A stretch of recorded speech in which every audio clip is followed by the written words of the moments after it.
নমস্কার বন্ধুরা, আজকে আপনাদের সঙ্গে নরম তুলতুলে কুলচার এক দুর্দান্ত রেসিপি নিয়ে আমি হাজির হয়েছি। এই পদ্ধতিতে কুলচা বানালে কুলচা হবে একদম নরম তুলতুলে।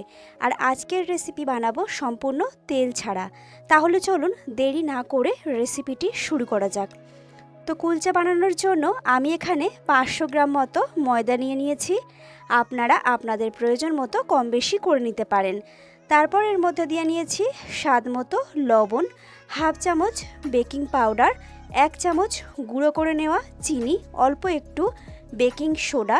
এখানে নিয়েছি 100 গ্রাম টক দইটাকে আমি খুব ভালোভাবে একটু ফ্যাটিয়ে নিয়েছি, সেটাকেই দিয়ে নিলাম। এরপর খুব ভালোভাবে আগে সব মিশ্রণগুলোকে আমি মিশিয়ে নেব। আমি সাদা তেলটা একটু পরে ব্যবহার করব, যখন ময়দাটা খুব ভালোভাবে মেখে নেওয়া হয়ে যাবে। এখন আমি সাদা তেলটা দিলাম না। আগে এই সব কিছুকে খুব ভালোভাবে মিশিয়ে নেব হাতের সাহায্যে। তারপর অল্প অল্প করে জল দিয়ে ময়দাটাকে আমি মেখে নেব। তো এই ময়দা মাখার কাজটা কুলচা বানানোর জন্য খুব ভালোভাবে করে নিতে হবে। মোটামুটি 7 থেকে 8 মিনিট ধরে ময়দাটাকে খুব ভালোভাবে ঠেসে ঠেসে মেখে নিতে হবে, তাহলেই কিন্তু কুলচাগুলো খুবই নরম হবে। তো আমি এখানে অল্প অল্প জল দিয়ে মেখে নিচ্ছি, একবারে বেশি জল দেওয়া যাবে না। ধীরে ধীরে জল দিয়ে খুব ভালোভাবে এটাকে মেখে নিতে হবে একটু সময় নিয়ে। আর মোটামুটি 40 থেকে 45 মিনিটের জন্য এটাকে আমি রেস্টে রেখে দেব। তো দেখুন অল্প অল্প জল দিয়ে খুব ভালোভাবে আমি এখানে মেখে নিয়েছি। আর দেখাচ্ছি, দেখুন এরকম নরম টাইপের করে এটাকে মেখে নিতে হবে। এরপর আমি হাতে কিছুটা সাদা তেল নিয়ে সমস্ত দিকে ভালোভাবে মাখিয়ে নিয়ে আবারও একটু ঠেসে নেব 1 মিনিটের জন্য। এরপর আমি এটাকে ঢাকনা দিয়ে ঢেকে রেখে দেব। ময়দাটা কিন্তু খুব ভালোভাবে আমার মেখে নেওয়া হয়ে গেছে। আর ময়দাটা মাখার আগেই আমি আলু সেদ্ধ করতে দিয়েছিলাম। এরপর আলুটাকেও আমি রেডি করে নেব। তো এখানে আলুটা খুব ভালোভাবে সেদ্ধ হয়ে গেছে। আমি 5টা আলু নিয়েছি। আপনারা আপনাদের প্রয়োজন মতো কম বেশি করে নিতে পারেন। এরপর আলুটাকে আমি গ্রেট করে নিচ্ছি। আলু অবশ্যই গ্রেট করে নিতে হবে, কারণ অনেক সময় সেদ্ধ একটু কম বেশি থাকতে পারে। সেই জন্য হাত দিয়ে ম্যাশ করলে অনেক সময় দলা দলা ভাব থেকে যায়, তার জন্য এখানে গ্রেট করে নিতে হবে। তো এখানে দেখুন গ্রেট করে নেওয়া হয়ে গেছে। এরপর আমি এর মধ্যে দিয়ে দিচ্ছি ভাজা জিরের গুঁড়ো। জিরে শুকনো কড়াইতে নেড়ে শিলের সাহায্যে বেটে নিয়েছি, সেখান থেকেই 1 চামচ আমি এর মধ্যে দিয়ে নিলাম। দিয়ে নিচ্ছি কিছুটা ধনেপাতা কুচি। এখানে দিয়ে নিচ্ছি চাট মশলা। আপনাদের কাছে চাট মশলা না থাকলে সেক্ষেত্রে আপনারা আমচুর পাউডারও ব্যবহার করতে পারেন। এরপর দিয়ে দিচ্ছি এখানে কাঁচা লঙ্কা কুচি, আপনারা লাল লঙ্কার গুঁড়োও ব্যবহার করতে পারেন। আর দিয়ে দিলাম স্বাদ মতো লবণ। এরপর খুব ভালোভাবে সব কিছুকে আমি মেখে নেব। যদি আপনারা এখানে একটু কালার করতে চান সেক্ষেত্রে কাশ্মীরি লঙ্কার গুঁড়ো ব্যবহার করতে পারেন, আমি করলাম না। তো খুব ভালোভাবে আলুটাকে মেখে নেব, যাতে মশলাটা খুব ভালোভাবে সব দিকে সমানভাবে ছড়িয়ে পড়ে।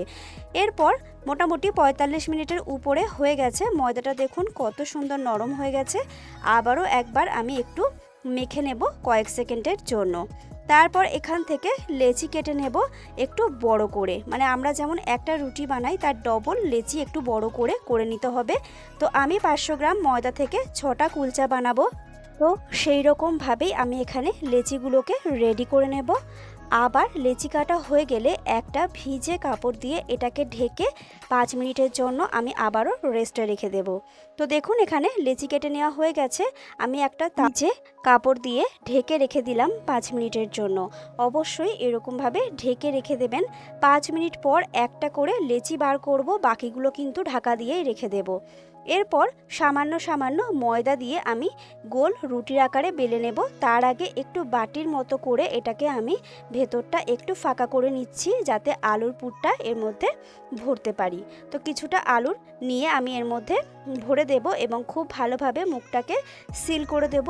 প্রথমে চারপাশ থেকে একটু করে টেনে লম্বা করে নেব, যেহেতু এটা অনেকটাই মোটা রয়েছে।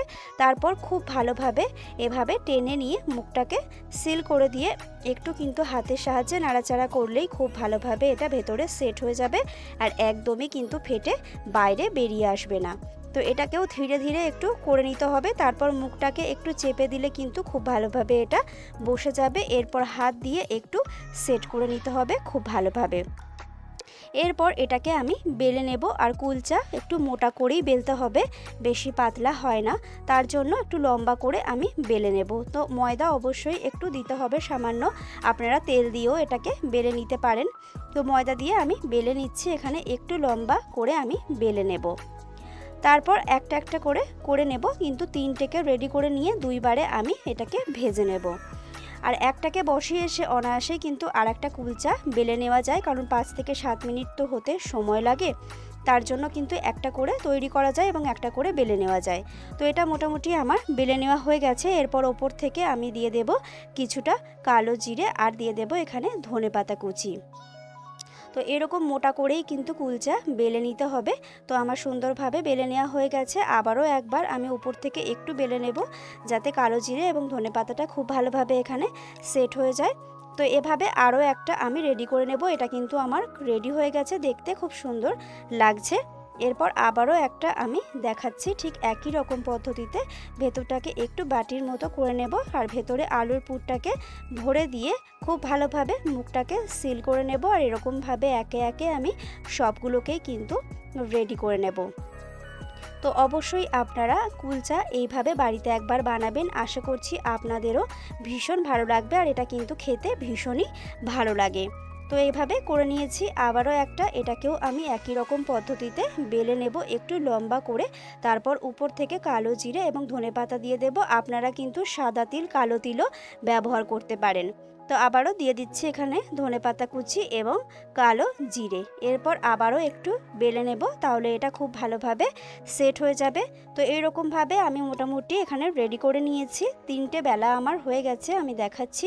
তো সেই 3টেকেই আমি এবার ভেজে নেব।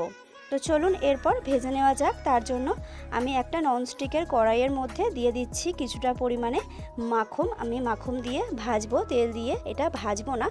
এরপর আমি একটা করে দিয়ে দিচ্ছি এবং ঢাকনা দিয়ে 5 থেকে 7 মিনিটের জন্য রেখে দেব। তারপর আবারও ঢাকনা খুলে উল্টে দিয়ে আবারও কিন্তু ঢাকা দিয়ে 2 থেকে 3 মিনিট আমি রেখে দেব। তো অল্প একটু বাটার আমি দিয়ে দিচ্ছি, উপরে একটু ব্রাশ করে নিচ্ছি, দিয়ে আমি আবারও এটাকে কিন্তু ঢাকা দিয়ে 2 থেকে 3 মিনিট একটু রেখে দেব, যাতে উপর পিঠটাও খুব ভালোভাবে ভাজা হয়ে যায়। তো দেখুন কত সুন্দর এটা ফুলেছে। তো আবারও ঢাকা দিয়ে দিচ্ছি।